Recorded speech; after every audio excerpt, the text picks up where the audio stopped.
Hey everyone, welcome to The Explainer. Today, we are diving headfirst into a zero-to-hero journey that completely shatters the power scaling of its own world.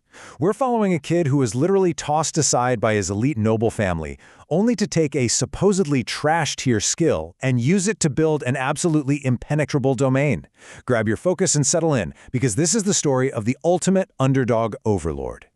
So let's start with a massive question. Imagine being born into a world where your entire worth, your future, your status, everything is dictated by the type of magic you can cast. Now, what happens when you roll the absolute weakest, most useless magic in the entire kingdom, but it turns out to be completely broken? That is the high-stakes reality we are exploring today. Meet our protagonist, Van Nefertio. And right off the bat, Van isn't your average child. He's actually a reincarnated soul, holding on to the memories and the insane work ethic of his past life. His growth is frankly terrifying. I mean, by age 2, this toddler is dissecting complex kingdom politics. By 4, he's surviving the hellish academic lessons of his strict head butler, Esparta. By 5, he is completely outclassing older kids in swordsmanship under the brutal training of Vice Commander D. He even buys and frees a slave boy named Kamshin just to have a loyal aide. Everyone is calling Van a prodigy. The whole kingdom is practically holding its breath for his 8th birthday, which is the day of the official magic aptitude test. Now, in Van's world, noble power is everything, and it's built entirely on offensive elements like fire, water, wind, and earth. It is the absolute standard for military might. But when Van takes his test, he rolls a 0 for elemental affinity, literally 0. Instead, he unlocks production magic. To a noble who's expected to nuke enemies and protect his lands, this is considered a pathetic, worthless parlor trick.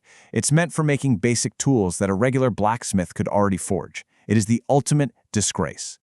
As you'd expect, the fallout is brutal. His father, Marquis Gelpa, is utterly humiliated by his son's trash magic and publicly brands Van a disappointment.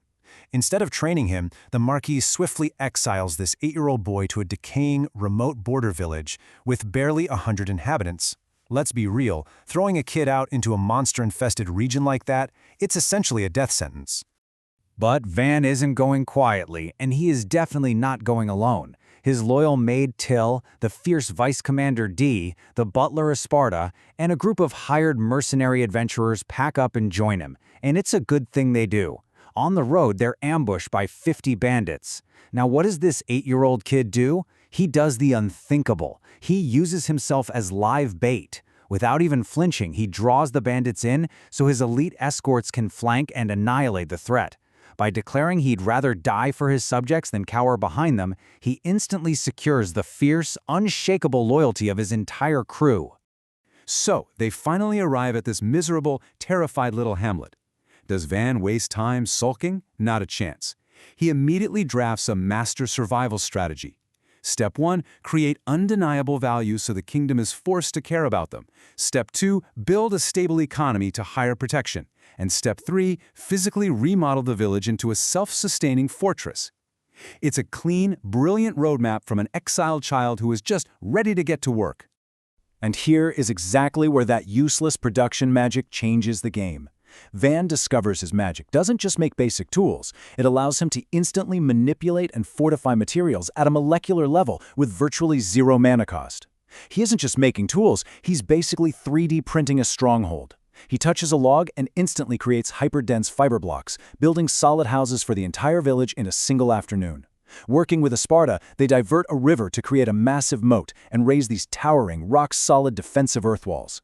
Finally, Van designs and produces deadly ballista turrets.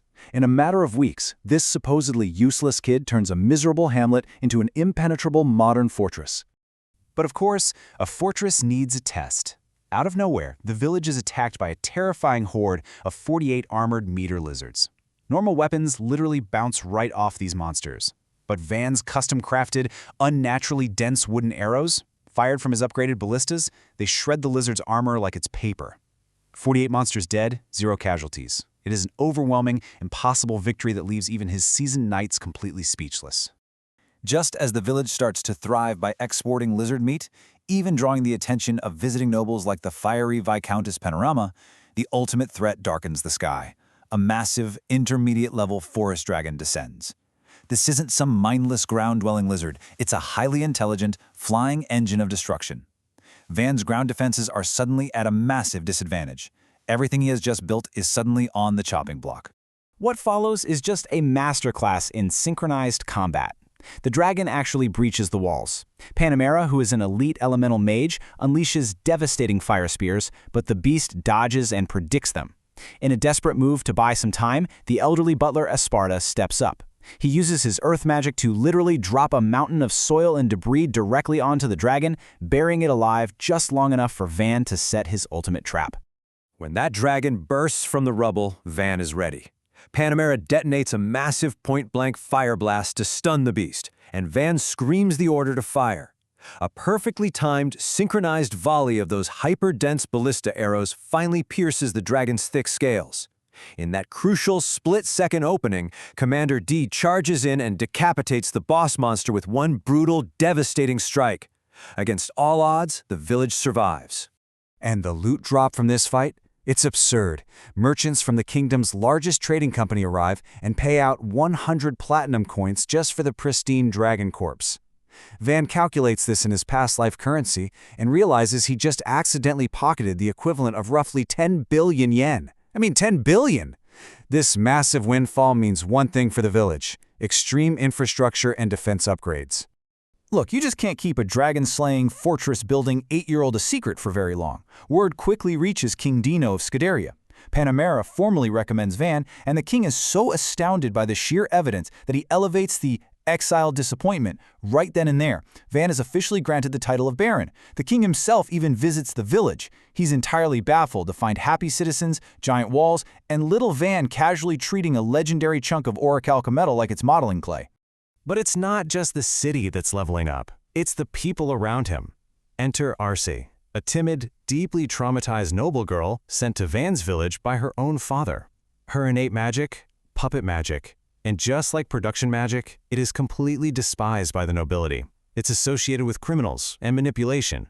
Her own mother slapped her for demonstrating it. She grew up abused, completely believing she was entirely worthless. Van, knowing exactly how it feels to be called trash, steps in.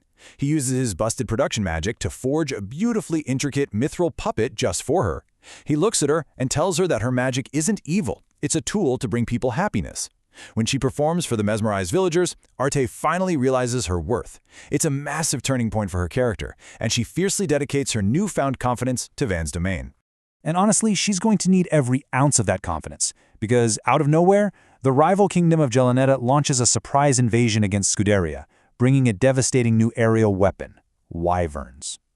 They specifically target Van's supposedly remote territory, expecting an incredibly easy win. So how exactly does a single border city survive a coordinated strike from an entire rival kingdom's military? Well, by being absurdly, aggressively overprepared. The invading prince marches up expecting mud huts and instead walks into an absolute nightmare. Van has built multi-directional star-shaped walls perfectly designed to create lethal crossfire zones. He's got brand new prototype ballistas firing devastating spreads of iron shurikens that just shred the sky. And when the enemy tries to retreat, Van just smiles and reveals his massive siege catapults built on the fly right alongside Arta, who is now confidently controlling lethal mithril combat marionettes. It is a complete, one-sided humiliation. Meanwhile, the main Gelanetta force uses their wyverns to crush the kingdom's heavily fortified cities, nearly wiping out Van's father in the process. Desperate, King Dino asks Van for help. Even while being mocked by other nobles for staying in the rear, Van executes an absolute tactical masterclass. He rapidly 3D prints massive siege catapults right there on the battlefield, creating an anti-air barrage that completely shatters the enemy wyvern forces. He saves his father's troops and allows them to reclaim the fallen city. In the chaos of this battle, Van really proves why he's a completely different kind of overlord. With victory in sight, but the risks still incredibly high, he orders his troops to fall back. He point-blank refuses to chase traditional military glory if it's going to cost a single one of his people their lives. This absolute valuation of human life over his own ego completely contrasts with the arrogant nobles around him, and it cements the terrifying, unshakable devotion of his army. But there's one final front to deal with: Ferdinand County, which happens to be Artee's homeland. Now, despite her family totally rejecting her, she refuses to let them burn. Escorted by Van's elite veterans, Artie arrives to find her home in ruins and her family bracing for death under the shadow of enemy wyverns. But as she steps onto that battlefield, she isn't the terrified girl they threw away. She summons the Silver Knight, the combat marionettes Van helped her master. Using that supposedly useless puppet magic, she completely routs the enemy ground forces. Pushing her mana to the absolute limit, she summons a second marionette and single-handedly annihilates the wyvern horde right out of the sky. She saves her stunned parents, proving her true power to them once and for all. Which brings us right back to our final thought.